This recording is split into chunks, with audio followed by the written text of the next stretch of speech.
So we talked about this. We made a whole video like theorizing how does rank work, and there were a few things I weren't sure about heading into the hypothesis, and now we do know because they actually admitted as much in this very short article. In each match, hero performance rating is calculated based on the average key combat data for that hero at the player's current rank. The more of a hero's key combat data exceeds the baseline for the rank during the match, the better their performance rating, and vice versa for poor performance. Of course, these stats are adjusted based on hero usage time to ensure they aren't skewed by play time. If a player uses multiple heroes in a match, performance rating will be weighted according to the usage time. This answers like 3 or 4 questions people had. We've noticed that compared to previous seasons, a small number of duelists have a slight advantage in performance rating in Season 2.0, while some vanguards and strategists face a slight disadvantage. However, most heroes remain balanced, which I think makes a lot of sense. You've seen Rocket, Emma, a lot of the strategists, most of the strategists probably, and like the odd duelist, Captain America, have seen like way lower gains. But I wouldn't say a slight advantage. I feel like you're downplaying it. In the upcoming patch, we will optimize the performance rating calculations based on the latest data to ensure fairness across all heroes. Not sure what they mean by that.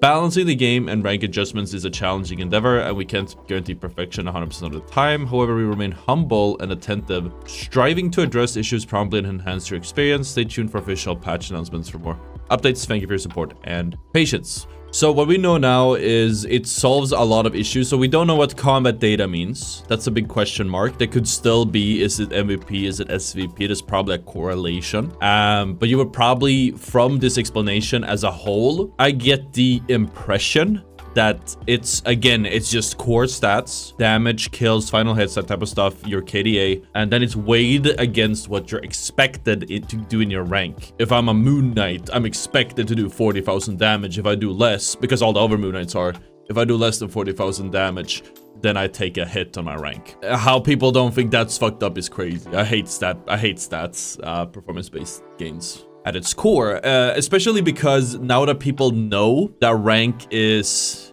all about padding your stats. It's the same thing, by the way. You still have to pad your stats.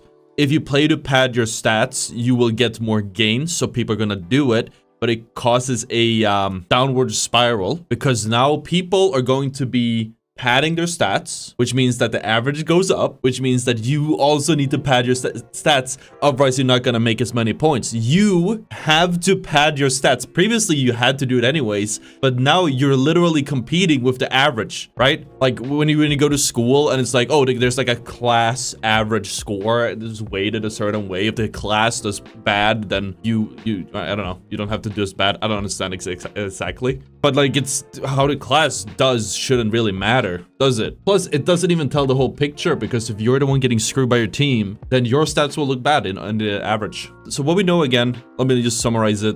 Your stats are based on the average for your rank. Or no, it does say baseline, not average. I don't know if that's a keyword. It's a baseline of your rank. What does that mean? This means you're expected to, I mean, that's probably, okay, so the baseline is probably determined through averages. That's what I would think. The problem is, again, I'm glad that they're tweaking it. I'm super glad that they gave us more information about how it works, even though it's just pieces of the puzzle. To me, that sounds like major stats, kill, def, assist, final hits, damage type of stuff, healing, damage blocked. But the problem is, as we know, is average key combat data for the hero at the player's current rank.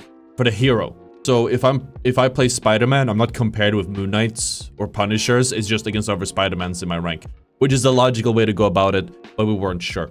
Your stats don't reflect your performance. I know it sounds really weird to say, but there's a million stats out there that you can't count. My perfect example is actually why my Emma Frost has been doing so poorly. If you guys have watched my Emma Frost guide, we covered that you should, for example, shield off supports, because that cuts off their healing, which means like there'll be a window for your teammates to kill an enemy or even yourself. You should put your shield in front of spider nests or rocket raccoon ultimates, right? Just use the shield as much as you can, but most importantly, if you cut off healers, you get the most value out of it. The problem is that healing blocked is not a stat.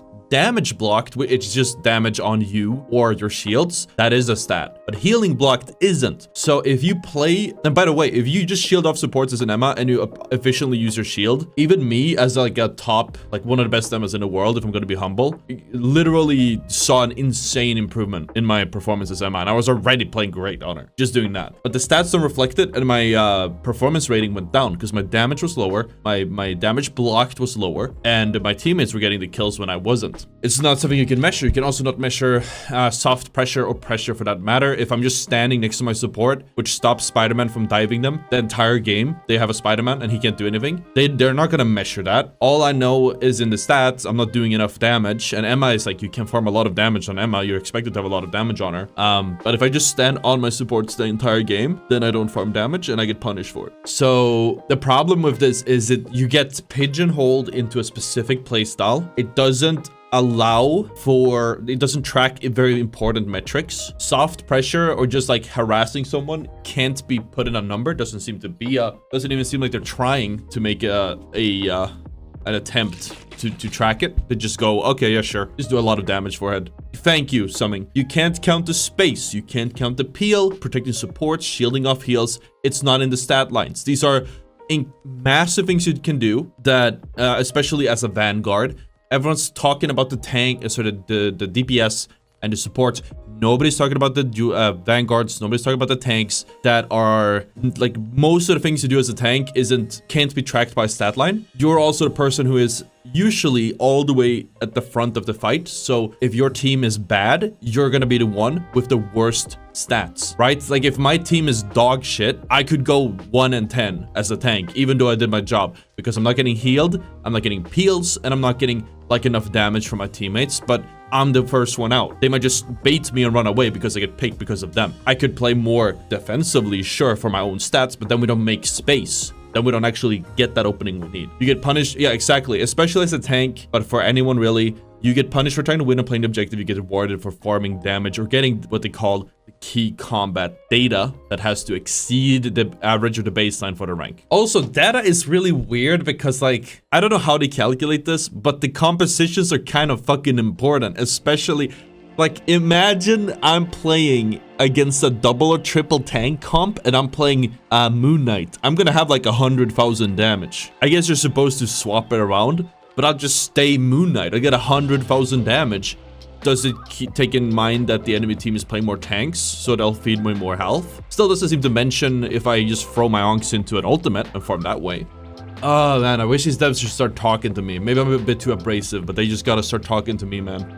I'll tell them. Maybe I should move on from content creation and just go into consult. Imagine how many games we could save. I agree, this only solution is sadly that win and a loss should be the same no matter how much you contribute. It should be 25 for a win, 25 for a loss, or however much. Maybe it's different at higher ranks. Like, I don't know. That's the way to go about it, because there's too many stats that can't be tracked and people are just gonna be stat padding anyways. I could win a game by dying more. I know it sounds weird, but sometimes you just have to trade yourself. If the enemy team has like an aimbotting fucking Black Widow and I'm playing a tank and I jump in her face, I killed the Black Widow, but I die for it. Well, I took the aimbotter out, right?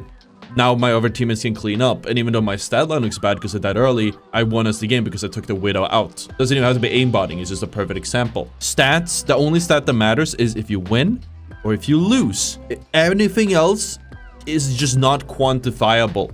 There's so many stats that aren't, like, you just can't, there's no number to measure the impact you have. There's clearly doesn't seem to be a difference between junk stats and actual useful stats. For example, useful damage. Like, if I have to spend 5,000 damage to kill someone, that's 5,000 junk damage.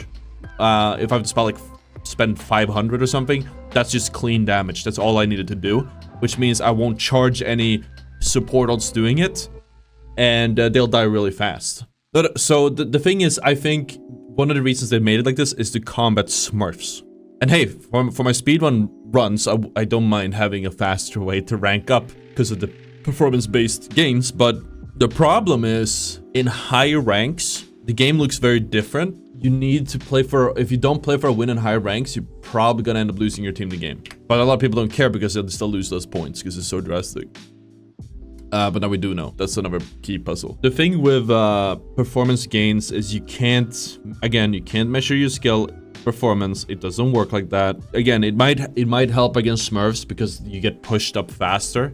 But when you look at the highest level of rank, most of the impact you will have is in things that can't be measured. I think in low rank, if I play Winter Soldier in low rank, I'm gonna have crazy stats. I'm getting 6-man ults every single fight. I'm fucking, like, you know, hooking everyone, killing everyone, no problem. But at the highest levels of rank, it's gonna be like, okay, well, we just made this play and we took this space. We took this high ground. Nobody died from it. We took the high ground. That's a very valuable thing to have this high ground. Now we can push in and fight. But getting the high ground didn't give me a number. Didn't give me stats. It's like the game gets dumber at a higher level.